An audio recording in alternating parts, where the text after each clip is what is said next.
Let's take a look at Psalms 57, 1 through 11, and then we'll kind of dissect it. Thanks for joining me. Today we'll take a look at Psalms 57. Have mercy on me, my God. Have mercy on me, for in you I take refuge. I will take refuge in the shadow of your wings until the disaster is past. I cry out to God Most High, to God who vindicates me. He sends from heaven and saves me, rebuking those who hotly pursue me. God sends forth his love and his faithfulness. I am in the midst of lions. I am forced to dwell among ravenous beasts, men whose teeth are spears and arrows, whose tongues are sharp swords. Be exalted, O God, above the heavens. Let your glory be all over the earth. They spread a net for my feet. I was bowed down in distress. They dug a pit in my path, but they have fallen into it themselves. My heart, O God, is steadfast. My heart is steadfast. I will sing and make music. Awake, my soul. Awake, harp and lyre. I will awaken at the dawn. I will praise you, Lord, among the nations. I will sing of you among the peoples. For great is your love, reaching to the heavens. Your faithfulness reaches to the skies. Be exalted, O God, above the heavens. Let your glory be over all the earth. Now, this Psalms here was a response to a desperate situation that David was facing. David was fleeing for his life from King Saul, and he had hidden inside of a cave. Now, in this moment of distress and uncertainty, David had put his dependence and trust in God. He cried out to God, certain, that God would send down his mercy and rescue him.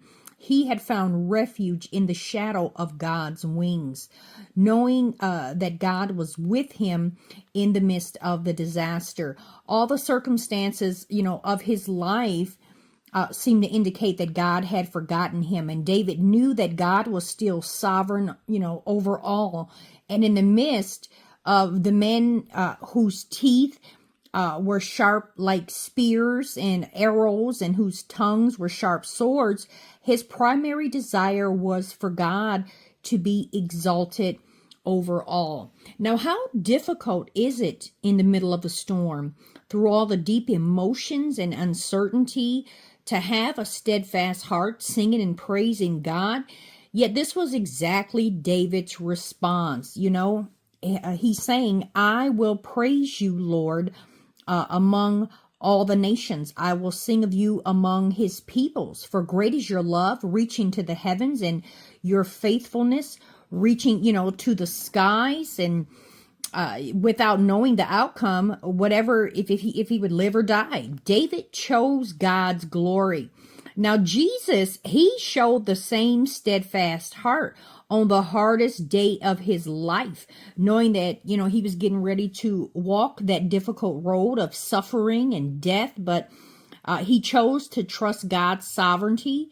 Praying to God, he knelt down and he asked, Father, if you are willing, take this cup from me. Yet not my will, but yours be done. And that's going to be Luke 22 and 42.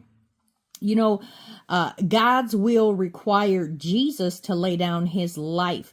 However, God knew every detail, and he orchestrates all things, and he brings forth a bigger plan.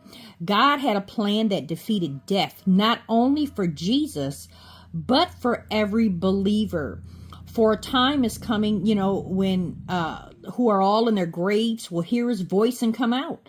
And those, who have done what is good will rise to live. So in difficult times, through the fog of uncertainty, God's people can confidently trust him.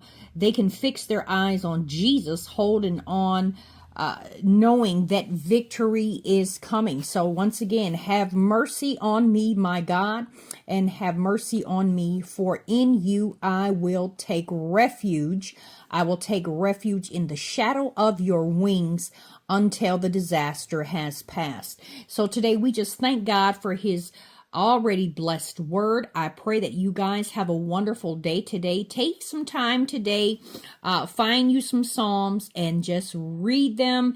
And if you can't understand them, read them again, and God will bring clarity to you. Be blessed, and I'll see you guys again soon. I hope that blessed you today. May God continue to keep you covered. I'll see you again soon.